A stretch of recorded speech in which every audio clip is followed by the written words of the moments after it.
नमस्कार and welcome you to world affairs. मैं हूं Prashant Dhawan. So recently 5 Muslim majority countries ने जो पाकिस्तान की मीटिंग थी ऑन तालिबान, इसको ना अटेंड करके जो इंडिया की मीटिंग है इसे अटेंड किया है। ये मैं कहूंगा एक बहुत ही बड़ी डिप्लोमेटिक विक्ट्री है फॉर इंडिया, क्योंकि पाकिस्तान ने यहाँ पर क्या किया था कि जो ऑर्गेनाइजेशन ऑफ इस्लामिक कोऑपरेशन है, जहां पर 57 कंट्रीज आपको मिलेगी, मुस्लिम मेजॉरिटी कंट्रीज, इनको बुलाया पाकिस्तान में और ये कहा कि एक मीटिंग करते हैं जहां पर मेन फोकस होगा अफगानिस्तान पे। नाउ इनिशियली पाकिस्तान का प्लान यहां पर ये था कि तालिबान को रिकॉग्नाइजेशन यहां पर दिलवा देंगे, मगर सिंस बाकी कंट्रीज ने एक्सेप्ट किया नहीं ये एजेंडा, बाद में पाकिस्तान ने जो पूरा टॉपिक था डिस्कशन का यहां पर चेंज कर दिया और ये कहा कि हाँ ठीक है, हम लोग भी अभी तालिबान को रिकॉग्नाइज नहीं करना चाहते, मगर चलिए अफगानिस्तान की हेल्प की बात करते हैं। कैसे हम अफगानिस्तान में आज के समय जो क्राइसिस चल रहा है उस दौरान अफगानिस्तान की हेल्प कर पाएंगे। हालांकि सबसे अजीब बात यह है कि इंडिया की जो हेल्प है टू अफगानिस्तान, उसको रोककर आज के समय पाकिस्तान ही बैठा है, मगर फिर भी इन लोगों ने बात करी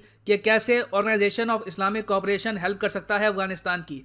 नाउ क्या इस मीटिंग में कुछ निष्कर्ष निकल के आया कि अफगानिस्तान के लिए कोई पैकेज अनाउंस करेंगे, कुछ इतना टन वीट देंगे? कुछ नहीं। ये मैंने देखा है कि ओआईसी आज के समय काफी हद तक यूजलेस हो चुका है, क्योंकि इनकी मीटिंग से कुछ निष्कर्ष निकल के आता नहीं है।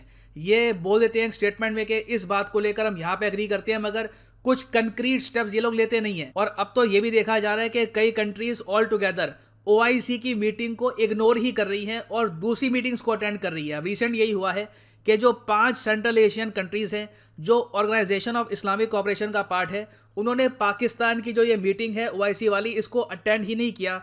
ये लोग भारत में थे, एस जयशंकर साहब से मिले और एक बहुत ही इंपॉर्टेंट मीटिंग करी यहाँ पर इंडिया सेंट्रल एशिया डायलॉग को लेकर। और ऑफ कोर्स यहाँ पर भी जो सेंट्रल पॉइंट था बातचीत का वो था अफगानिस्तान। और यहाँ पे आप देख पाओगे इस पे आर्टिकल है, central Asian foreign ministers skip Pak OIC on recognition of Taliban, join India led dialogue instead. Now इसकी इंपॉर्टेंस क्या है, इससे इंडिया को क्या बेनिफिट मिलता है, डिस्कस करेंगे। मगर आगे बढ़ने से पहले एक बहुत ही सिंपल सा क्वेश्चन मैं आपसे पूछूंगा। आपको यह बताना है कि इनमें से वो कौन सा सी है जो ज्योग्राफिकली सेंट्रल एशियन कंट्रीज में आपको मिलेगा। सेंट्रल एशियन कंट्रीज में से एक में आपको मिलेगा। ये है यहाँ पे आपकी ऑप्शन, रेड सी, नॉर्थ सी, अराल सी या फिर जापान सी, या सी ऑफ जापान भी आप इसको कह सकते हैं।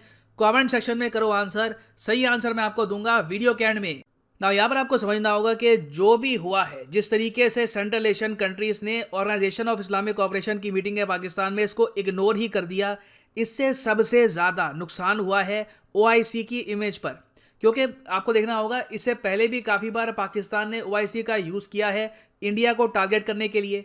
इंडिया काफ़ी बार उल्टा कह चुका है कि हम ओआईसी का पार्ट बनना चाहते हैं, हम आपस में बैठ के बातचीत करना चाहते हैं, बट पाकिस्तान हमेशा इंडिया की जो एंट्री है इसको ब्लॉक भी कर देता है। और अब तो देखो स्थिति ऐसी हो गई है कि कई कंट्रीज ओआईसी की जो मीटिंग्स हैं इसको अटेंड भी नहीं कर रही। अब रिसेंट मीटिंग में आप ये भी देखो, एक अजीब बात ये भी हुई है कि हालांकि पाकिस्तान ने ओआईसी की मीटिंग अपने देश में करवाई on the issue of Afghanistan, Imran Khan आए, अचानक से रैंडमली कश्मीर का इशू रेज कर दिया।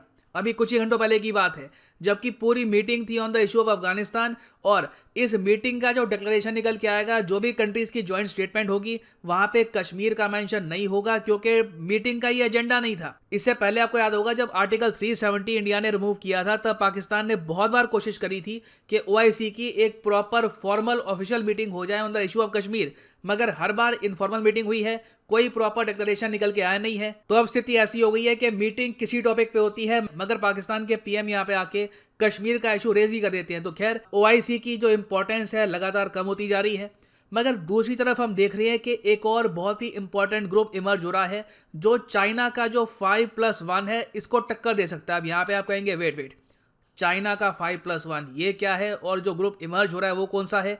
5+1 के बारे में भी आपको बताऊंगा। मगर इंडिया सेंट्रल एशिया डायलॉग, मैं ये कहूंगा कि ये एक ऐसा ग्रुप है जो इन द फ्यूचर इंडिया की फॉरेन पॉलिसी के लिए, सेंट्रल एशियन कंट्रीज की फॉरेन पॉलिसी के लिए होगा बहुत ही इंपॉर्टेंट। क्योंकि जो ये 5 सेंट्रल एशियाई देश है, Kazakhstan, Uzbekistan, Kyrgyzstan, Turkmenistan, Tajikistan, ये पांचों देश समझते हैं कि इंडिया के साथ ट्रेड इनके लिए बहुत ही ज्यादा इंपॉर्टेंट है।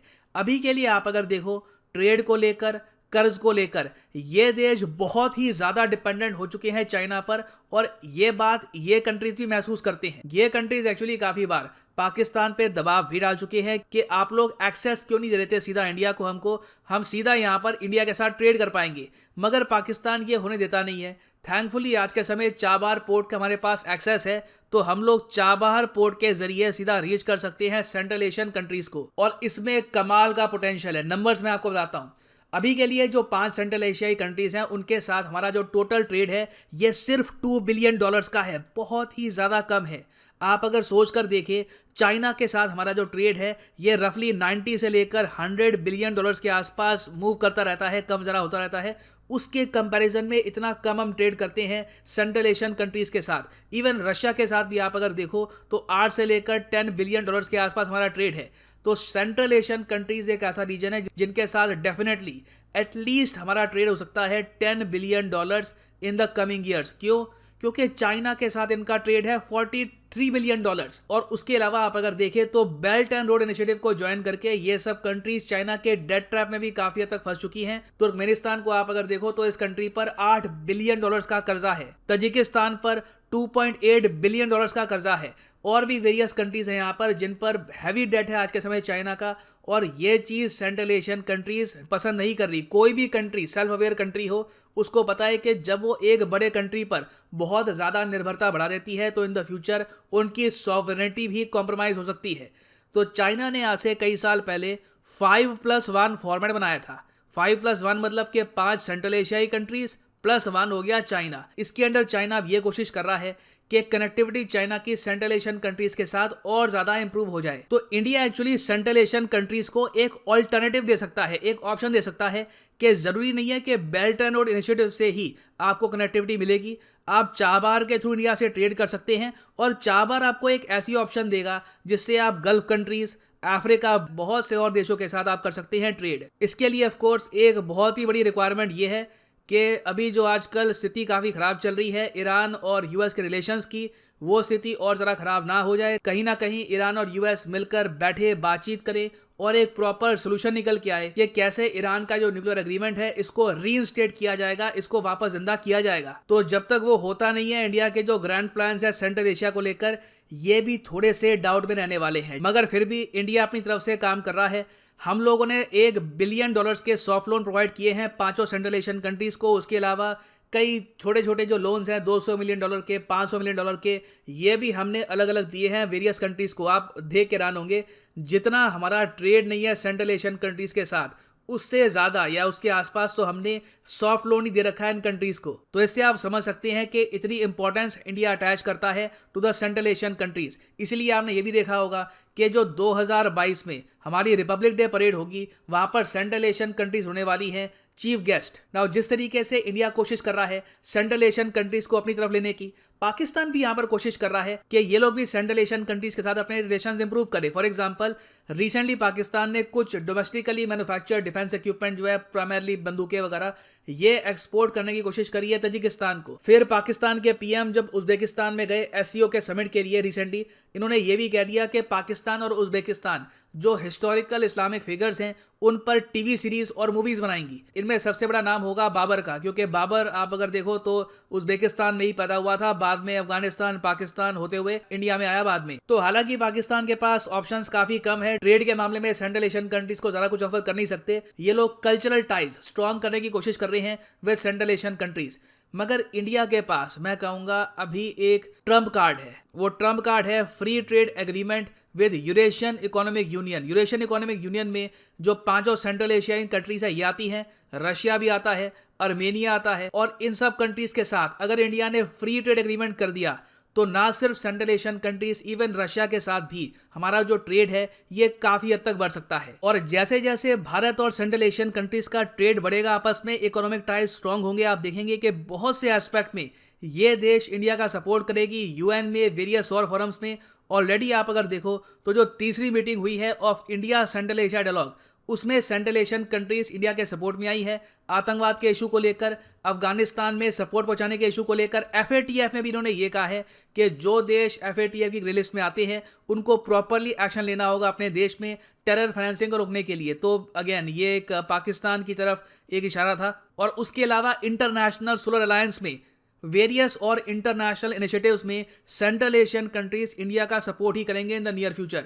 और इन पांचों कंट्रीज का सपोर्ट जीतना अपने आप में काफी मुश्किल काम था। पीएम मोदी ने इसके लिए बहुत काम किया है। 2014-15 में आपको पता होगा कि पीएम मोदी कई बार सेंट्रल एशियन कंट्रीज में गए, विजिट किया, यहाँ पर इनके लीडर्स को इन्वाइट किया काफी बार इंडिया में। और इस वजह से हम देख रहे हैं कि आज के समय OIC को छोड़कर ये कंट्रीज इंडिया के साथ बैठकर बातचीत करना ज्यादा प्रेफर करती है। It is a huge diplomatic victory.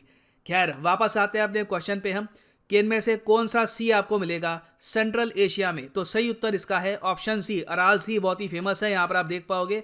यहाँ पे आपको कजाकिस्तान और उज्बेकिस्तान के बीच में मिलेगा अराल सी। और फाइनली यहाँ पर मैं ये भी ऐड कर दूं कि आप किसी भी एग्जाम की तैयारी कर रहे हैं, चाहे UPSC, SSC, bank, NEET, any examination, सीधा जाओ unacademy.com पे, choose the exam of your choice. For example, आपको अगर प्रिपेयर करना है फॉर नीट UG, क्लिक करो यहाँ पर नीट एग्जाम पर और यहाँ पे आप परचेज कर पाएंगे the course of your choice. For example, अगर आपके पास अभी टाइम है, आप 1-2 साल बाद अटेम्प्ट करना चाहते हैं एग्जाम को, तो जो 30 महीने का कोर्स है ये भी आप कर सकते हैं परचेज। 42 मंथ कोर्स भी यहाँ पर अवेलेबल है। इन सब कोर्सेज के प्राइसेस बहुत ही जल्द बढ़ जाएंगे। There will be an annual price hike very soon on Unacademy. तो जब तक प्राइसेस कम है, you can buy these courses. मगर जो प्राइसेस यहाँ पर लिखे हैं ये पे करने की आवश्यकता नहीं है आपको।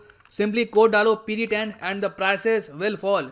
सो use the code PD10 and save money. So इसी नोट के साथ ये है वीडियो का अंत। Thank you for listening and as always God bless you all.